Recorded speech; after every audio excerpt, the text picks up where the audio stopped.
प्राचीन भारत का इतिहास, ये आपका एनसीईआरटी सार संग्रह 6 से लेकर 12 तक का ये आपका एनसीईआरटी सार संग्रह है। आज का पहला टॉपिक है प्राचीन भारत के ऐतिहासिक स्रोत। इस बुक से सभी एग्जाम में प्रश्न हूबहू आपको देखने को मिलते हैं।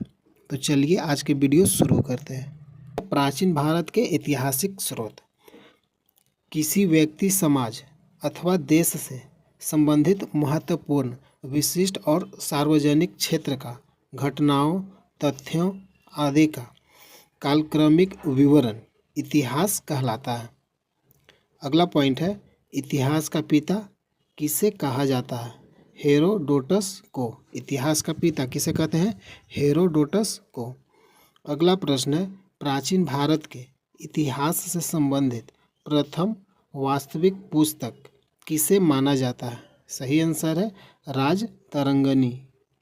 अगला प्रश्न है, उत्कीर्ण चिह्न वाले प्राचीनतम सिक्के क्या कहलाते हैं? सही आंसर है आहत सिक्के। सिक्कों के अध्ययन को क्या कहते हैं? मुद्रा शास्त्र। इंग्लिश में क्या बोलते हैं? न्यूमिस्मैटिक्स।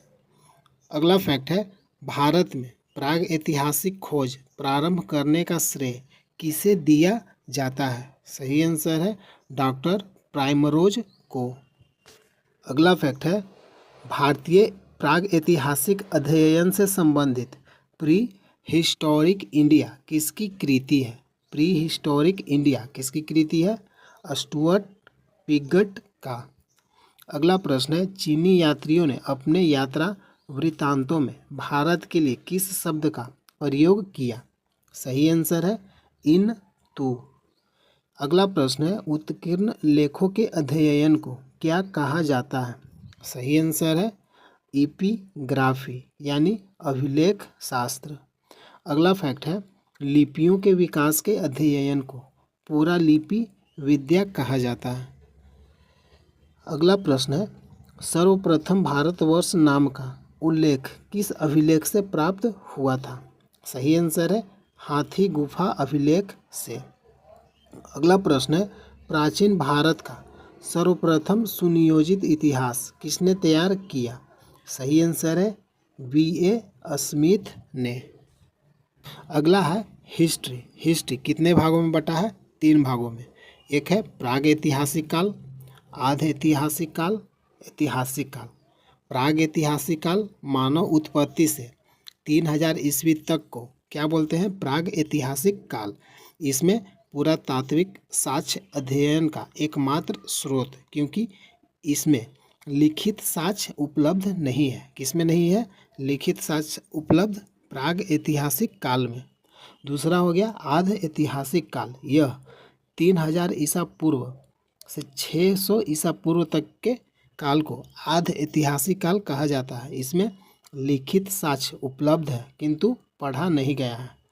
कौन सा काल का लिखित साक्ष्य है लेकिन पढ़ा नहीं गया है? आध ऐतिहासिक काल। अगला है तीसरा ऐतिहासिक काल। ये 600 ईसा पूर्व से आगे तक के काल को ऐतिहासिक काल कहा गया है। इसमें पुरातात्विक एवं सात्विक दोनों प्रकार के साक्ष्य उपलब्ध है।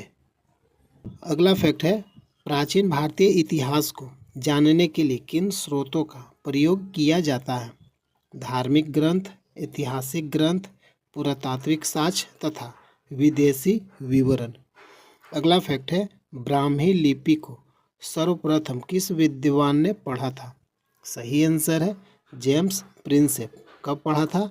1837 ईस्वी में। अगला प्रश्न है, भारत के प्राचीनतम ग्रंथ वेदों का संकलन कर्ता किसे माना जाता है?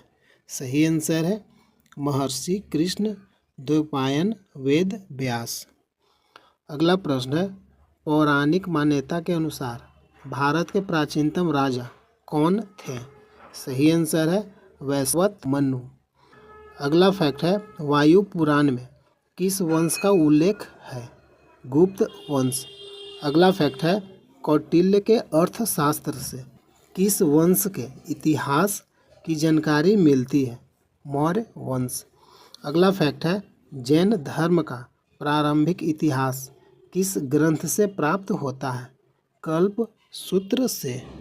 फैक्ट है, कि भारतीय पुरातत्व सर्वेक्षण संस्कृति मंत्रालय के अंतर्गत एक संलग्न संगठन है। अगला फैक्ट है मत्स्य पुराण किस वंश से संबंधित है? आंध्र सातवाहन वंश से। अगला फैक्ट है विष्णु पुराण किस वंश से संबंधित है? मौर्य वंश से। अगला फैक्ट है खरोष्टी लिपि किस प्रकार लिखी जाती थी? दाएं से बाएं की ओर। खरोष्टी लिपि किस प्रकार लिखी जाती थी? दाएं से बाएं ओर।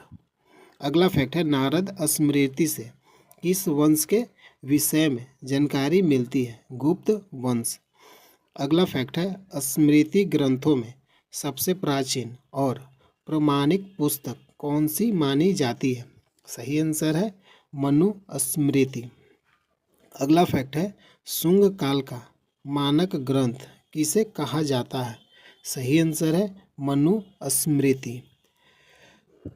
अगला फैक्ट है स्त्री को पुरुष की अर्धांगिनी किस ग्रंथ में कहा जाता है?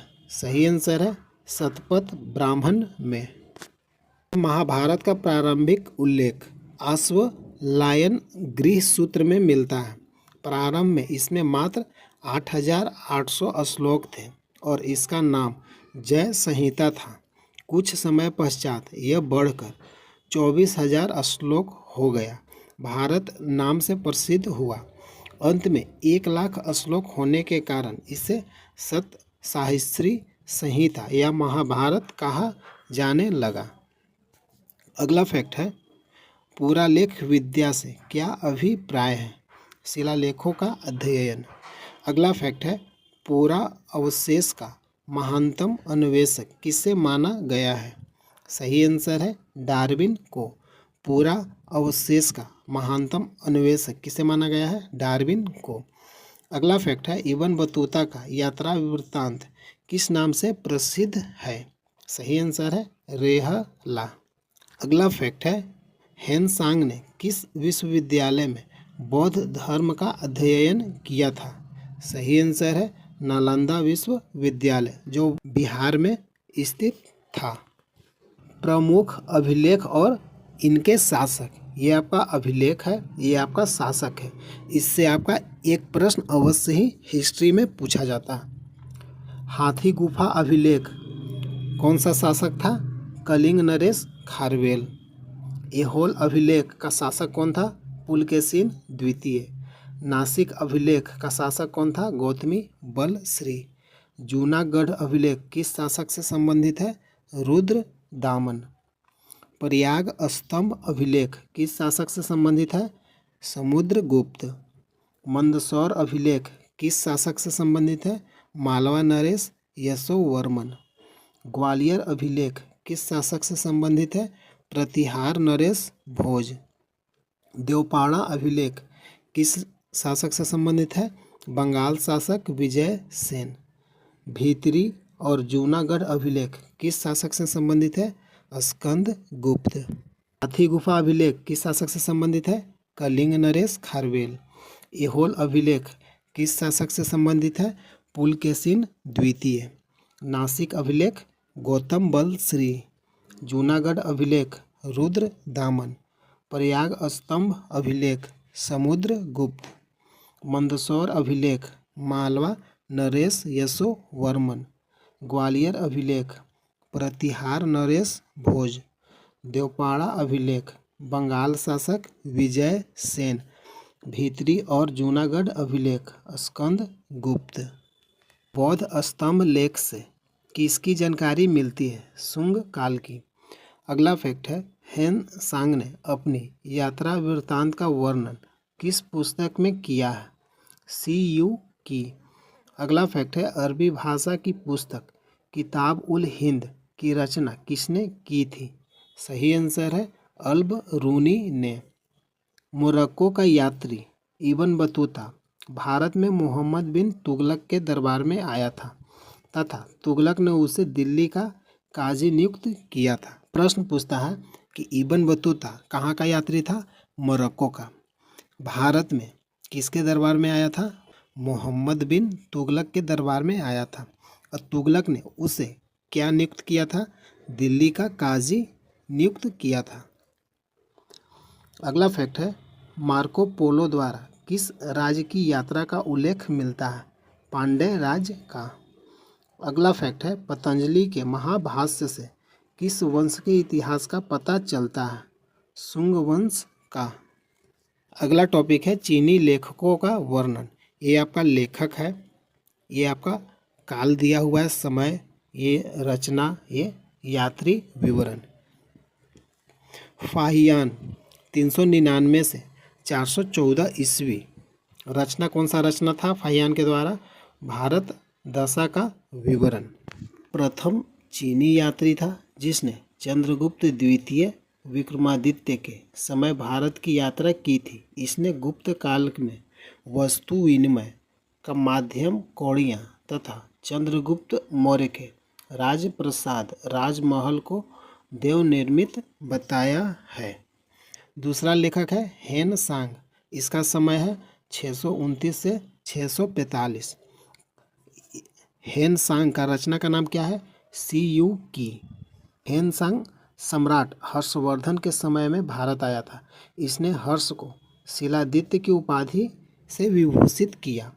इसे यात्रियों का राजकुमार, शाक्य मुनि, नीति का पंडित कहा जाता है। अगला लेखक है इत सिंह। 673 से 675 ईस्वी तक। प्रसिद्ध बौद्ध भिक्षुओं की आत्मकथाएं। चीनी बौद्ध यात्रियों को नालंदा विश्वविद्यालय में अध्ययनरत रहा।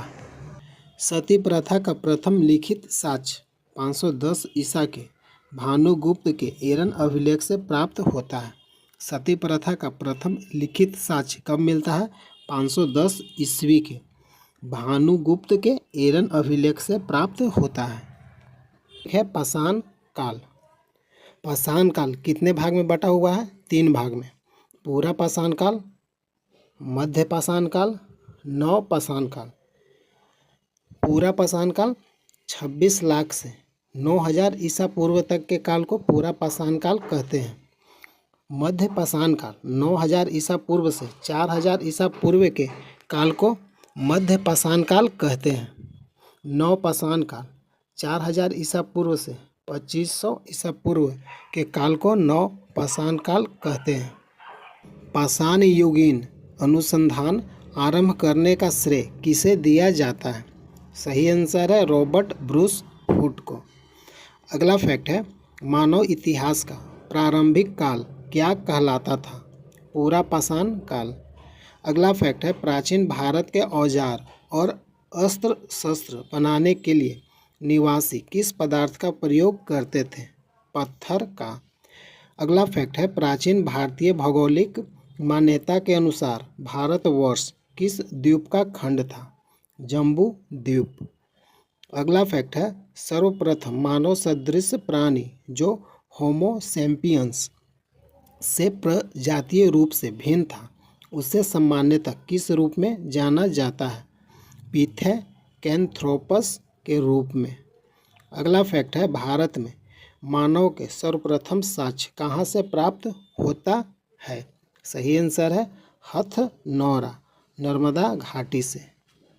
पाषाण संस्कृति से लेकर हड़प्पा सभ्यता तक के सांस्कृतिक अवशेष किस पूरा स्थल से प्राप्त हुए हैं?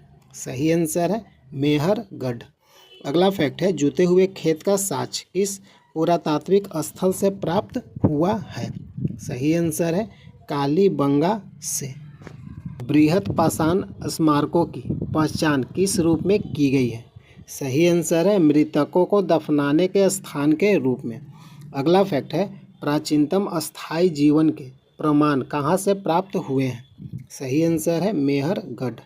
अगला फैक्ट है, मनुष्य ने सर्वप्रथम किस धातु का प्रयोग किया था? तांबा का। अगला फैक्ट है, प्रस्तर युग के लोगों के पास प्रथम घरेलू पशु कौन सा था? सही आंसर है कुत्ता। अगला फैक्ट है, उत्खनित प्रमाणों के अनुसार पशुपालन का प्रारंभ किस काल से माना जाता है? सही आंसर है मध्य पाषाण काल से। अगला फैक्ट है, मध्य पाषाण काल में पशुपालन के प्राचीनतम साक्ष्य कहाँ से मिले हैं? आदमगढ़ से।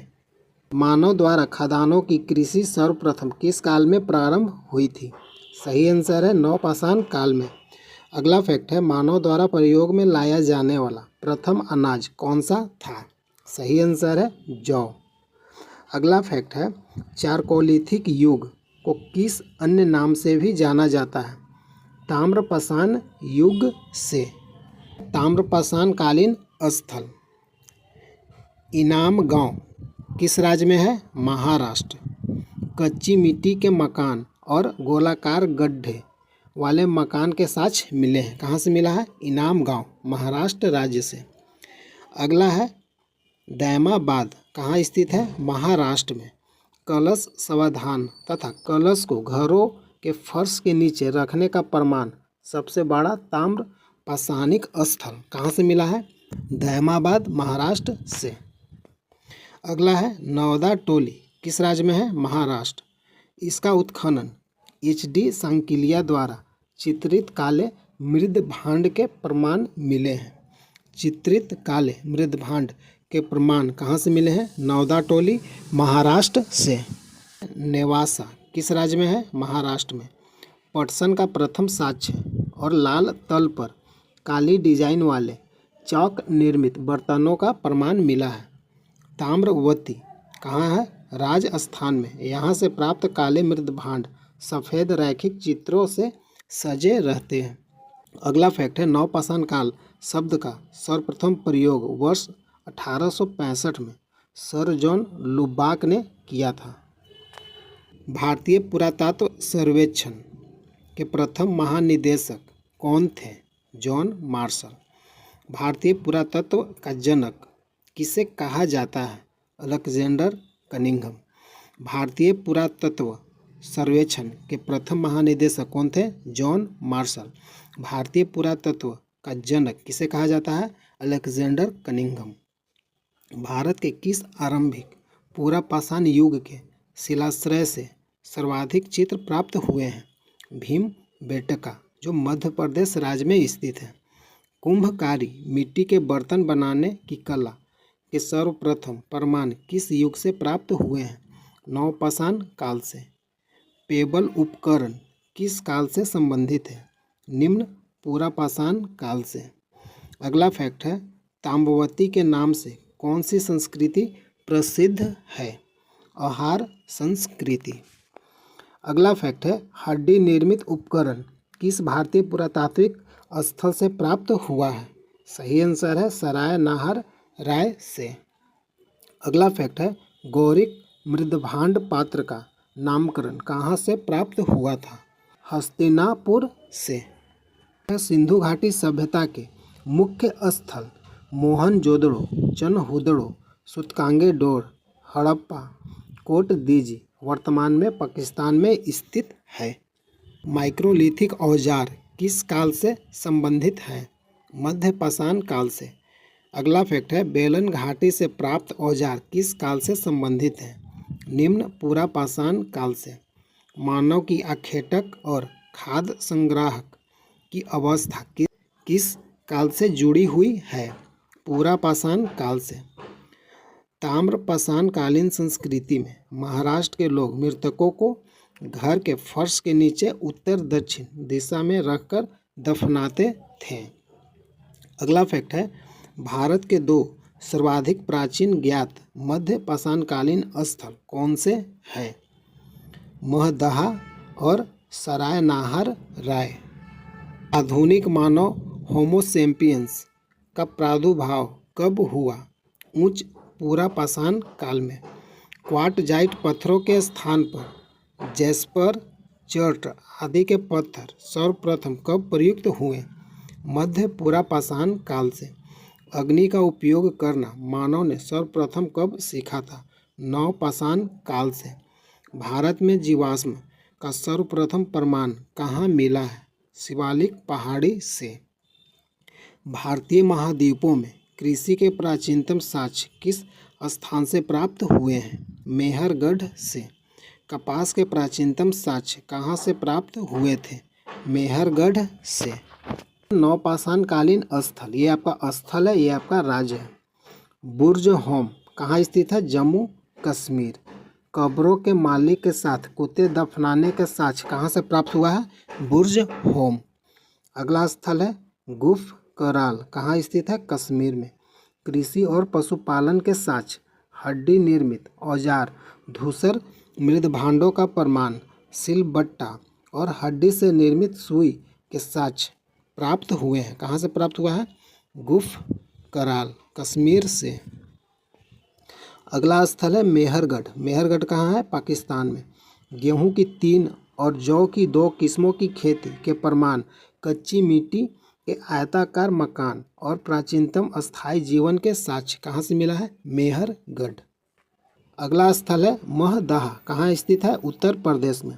गोलाकार झोपड़ियों के प्रमाण, धान के अलावा जौ की खेती, पशु बाड़ा के भी साक्ष्य कहाँ से मिला है? महदाह।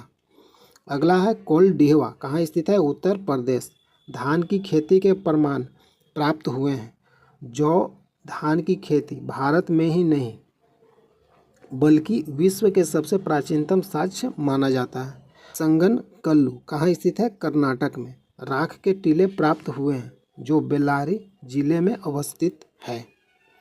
अगला स्थल है पिकलीहल, कहाँ स्थित है? कर्नाटक में। राख के ढेर और निवास स्थल के साक्ष्य के प्राप्त हुए हैं। चौपानी मांडो कहाँ स्थित है? उत्तर प्रदेश। मधुमक्खी के छत्ते जैसी झोपड़ियाँ ज्यामितीय आकार के सूक्ष्म पाषाण और हस्त निर्मित मृदभांड के साक्ष्य प्राप्त हुए हैं। अगला स्थल है सारू तारू, कहाँ स्थित है? असम में। गुवाहाटी के समीप उत्खनन से आदिम कुल्हाड़ियाँ और चित्रित मृदभांड प्राप्त हुए हैं। कहाँ से? असम। सारू तारू। अगला है चिरांद। चिरांद कहाँ स्थित है? बिहार में। हड्डी के उपकरण प्राप्त हुए हैं जो प्रायः हिरणों के सींगों से निर्मित हुए हैं। अगला स्थल है दाओजली, कहाँ स्थित है? असम में। कृषि और पशुपालन के साक्ष्य प्राप्त हुए हैं। कहाँ से प्राप्त हुआ है? दाओजली, असम से। नौदा टोली नामक ताम्रपाषाणिक स्थल का उत्खनन HD सांकिलिया ने किया था। नौदा टोली वर्तमान में मध्य प्रदेश में स्थित है। टॉपिक है वैदिक काल। पहला प्रश्न है वेद का शाब्दिक अर्थ क्या है? सही आंसर है ज्ञान। सर्वाधिक प्राचीन वेद कौन सा है? ऋग्वेद। आर्य शब्द किसको इंगित करता है? श्रेष्ठ वंश को। ऋग्वेद में कुल कितने मंडल और सूक्त हैं? ऋग्वेद में मंडल की संख्या कितना है? 10 मंडल और सूक्त की संख्या कितना है? 228 सूक्त। त्रयी नाम किसके लिए प्रयोग किया जाता है? सही आंसर है तीनों वेदों के लिए। त्रयी किसके लिए यूज होता है? तीनों वेदों के लिए। ऋग्वेद, सामवेद, यजुर्वेद। यज्ञ संबंधी विधि विधानों की जानकारी किस वेद से प्राप्त होता है? यजुर्वेद से। 4 वेदों में से किस एक में जादू टोना और वशीकरण का वर्णन है? सही आंसर है अथर्ववेद। उपनिषद किस परंपरा पर आधारित है? सही आंसर है भारतीय दर्शन परंपरा। ऋग्वेद का कौन सा मंडल पूर्णतः सोम देवता को समर्पित है? 9वां मंडल। अध्यात्म ज्ञान से संबंधित नचिकेता और यम का संवाद किस उपनिषद से प्राप्त होता है? कंठोपनिषद में। उपनिषद काल के राजा अश्वपति किस स्थान के शासक थे? केकई के। मोक्ष प्राप्ति के साधन की चर्चा किस वैदिक साहित्य में की गई है? उपनिषद से। वैदिक नदी अस्किनी की पहचान किस नदी के रूप में की जाती है? अस्किनी नदी। अस्किनी नदी का पहचान किस रूप में होता है? चिनाब नदी। आरंभिक वैदिक साहित्य में सर्वाधिक बार वर्णित नदी कौन सा है? सिंधु नदी। वैदिक काल में प्रयुक्त प्रमुख शब्द। आधुनिक नाम ये है, प्राचीन नाम। गाय का प्राचीन नाम क्या है? अधन्या, जिसका वध न हो। राजा का प्राचीन नाम क्या है? गोपा। अतिथि का प्राचीन नाम क्या है? गोहंता या गोहन। धनी व्यक्ति का प्राचीन नाम क्या है? गोमत। युद्ध का प्राचीन नाम क्या है? गविष्टि, गेसु या गम्य। पुत्री का प्राचीन नाम क्या है? दुहिता। अनाज का प्राचीन नाम क्या है? धान्य। मरुस्थल का प्राचीन नाम क्या है? धनव। उपजाऊ भूमि का प्राचीन नाम क्या है? उर्वरा। पशुचारण योग्य भूमि का नाम क्या है? खिल्य। हल से बनी नालियाँ को क्या कहते हैं? सीता।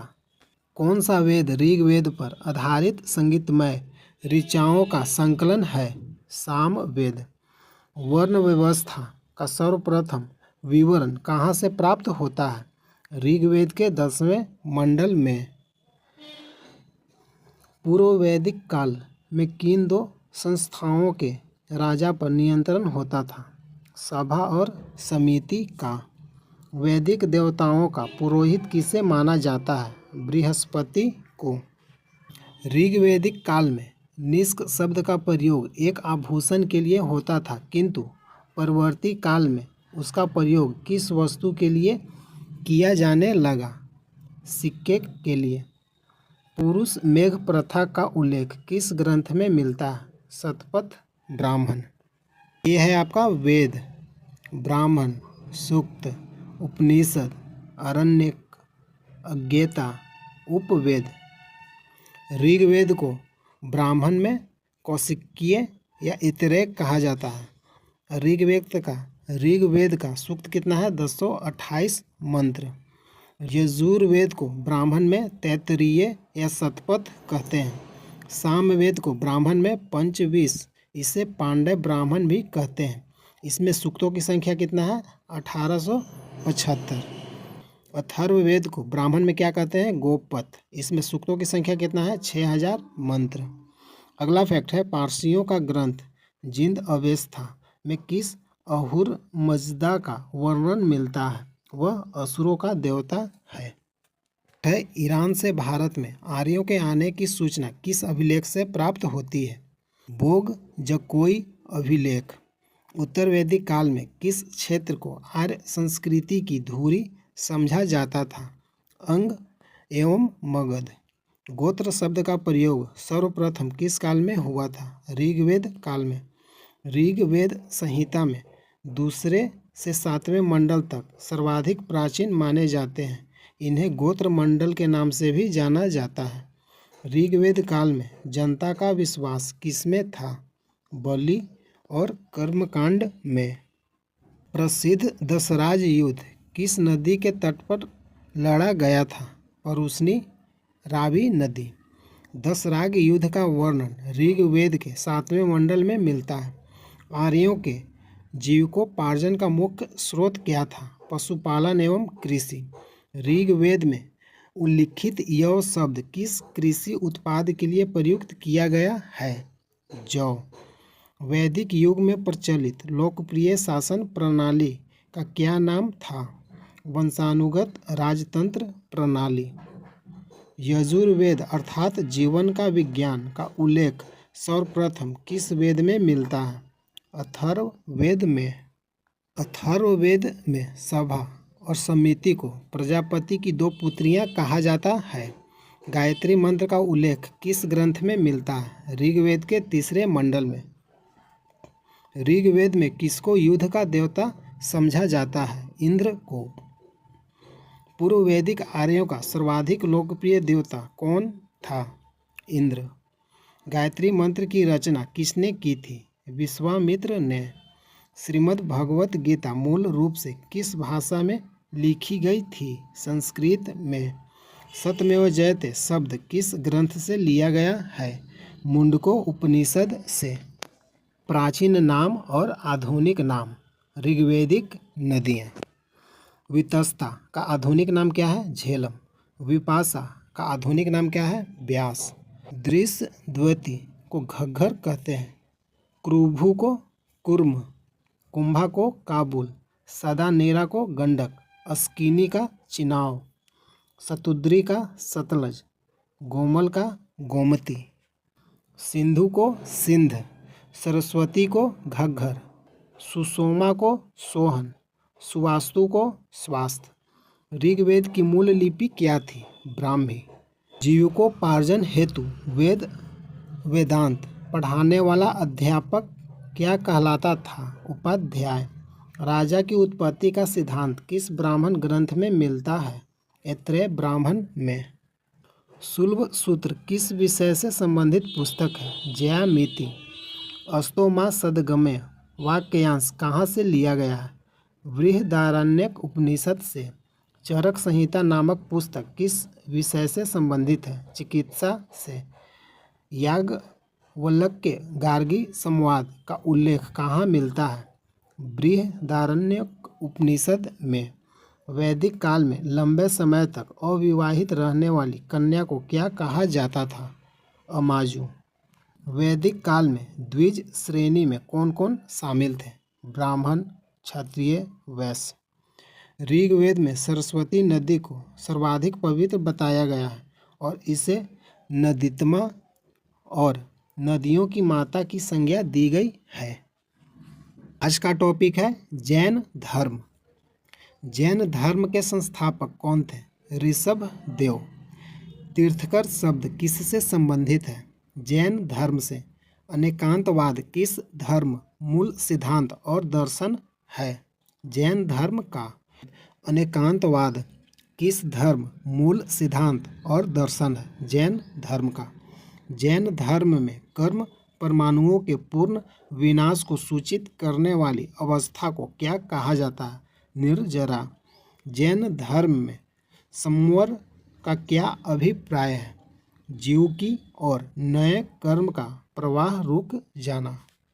गंग वंश के राजा राजमहल चतुर्थ के मंत्री और सेनापति चामुंड राय ने 974 ईस्वी में श्रवण बेलगोला के पास एक जिन मूर्ति का निर्माण करवाया। बाहुबली यानी गोमतेश्वर की मूर्ति कहलाती है। यहाँ 12 वर्ष के अंतराल पर मनाया जाने वाला उत्सव महामस्तकाभिषेक के नाम से जाना जाता है। अगला फैक्ट है त्रिरत्न सिद्धांत।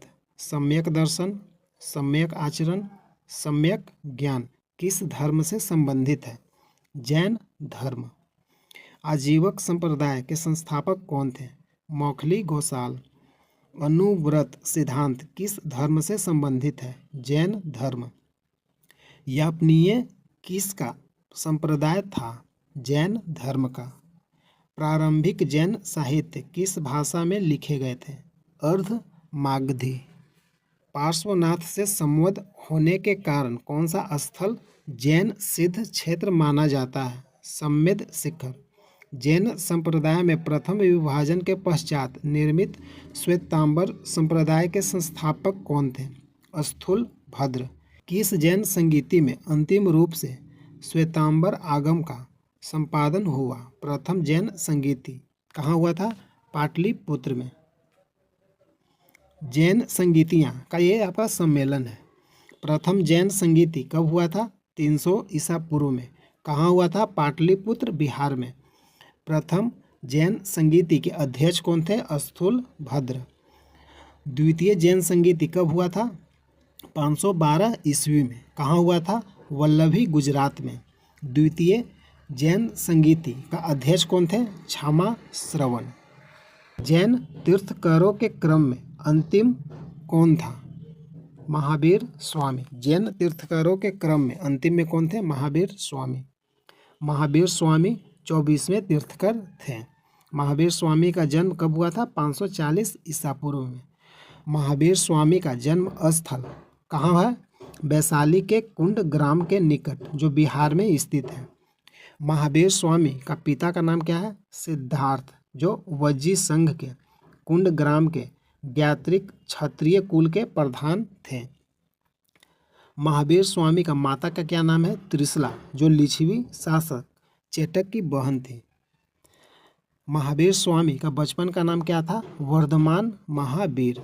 महावीर स्वामी की पत्नी का नाम क्या था? यशोदा, जो कुंडीय गोत्र के राजा समरवती के कन्या थी। महावीर स्वामी के पुत्री का नाम क्या था? प्रियदर्शना, अनुजा के नाम से भी जानते हैं। महावीर स्वामी के प्रमुख उपाधि केवलिन यानी केवल सर्वोच्च ज्ञान प्राप्त व्यक्ति को कहते हैं। जिन यानी विजेता, निग्रंथ, बंधन रहित, अहर्त, पूज्य। महावीर स्वामी का निर्वाण प्राप्ति कहाँ हुआ था? पावापुरी राजगिरी, जो बिहार में 72 वर्ष की आयु में 468 ईसा पूर्व में सस्तीपाल के यहाँ मल्ल गणराज के प्रधान का शासित क्षेत्र है। अस्यादवाद सिद्धांत किससे संबंधित है? जैन धर्म से। उत्तर प्रदेश में स्थित कौन सा स्थान बौद्ध और जैन धर्मों का दोनों की प्रसिद्ध तीर्थ स्थल है? कौशाम्बी। 16 महाजनपदों का उल्लेख किस जैन रचना में मिलता है? भगवती सूत्र। बराबर की गुफाओं का निर्मित किस लिए किया जाता था? बराबर की गुफाओं का निर्मित किस लिए किया जाता था? आजीविकों के आवास के लिए। अगला फैक्ट है, पार्श्वनाथ द्वारा प्रतिपादित 4 महाव्रतों में महावीर स्वामी ने 5वें महाव्रत के रूप में क्या जोड़ा? ब्रह्मचर्य। महावीर स्वामी ने अहिंसा, सत्य, अस्तेय, चोरी न करना, अपरिग्रह, संपत्ति अर्जित न करना और ब्रह्मचर्य 5 महाव्रत का शिक्षा दी। अगला फैक्ट है, जैन ग्रंथ कल्पसूत्र के रचयिता कौन थे? भद्रबाहु। अगला फैक्ट है, जैन मूर्ति पूजा का प्राचीनतम प्रमाणिक अभिलेख कहाँ मिला? हाथी गुफा अभिलेख से। जैन संप्रदाय में विभाजन के पश्चात स्थूलभद्र के अनुयायी श्वेतांबर जबकि भद्रबाहु के अनुयायी दिगंबर कहलाए। प्रतिदिन वीडियो देखने के लिए चैनल को सब्सक्राइब कीजिए। करेंट जीके तक में आप सभी का स्वागत है।